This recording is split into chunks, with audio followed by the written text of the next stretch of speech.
Kaixo, gu, Sara Josu, eta Zerine gara, eta arnasketa aurkeztuko dizuet.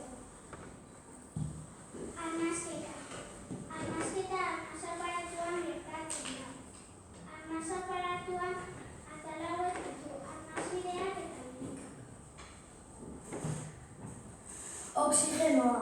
Arnasketa aireko oxigenoa lortzeko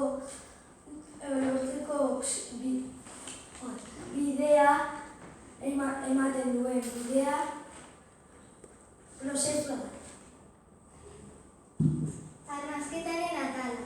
Sudurobia, faringea, laringea, trakea, birika alveoloak, bronkioa, bronkioloa eta birikak hartzen dute parte prozesu honetan.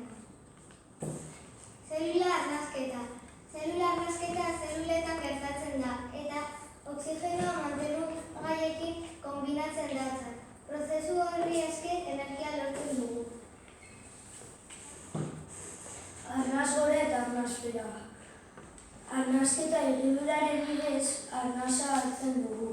Bi biriketatik eta botatzen dugu. Arnasgoraren bidez arnasa hartzen dugu eta birikak zabaltzen zaizkigu. Arnasberaren bidez karbono dioxidoa botatzen dugu eta birikak uzkurtzen zaizkigu. Nutriziaren lotura. Pertsona bat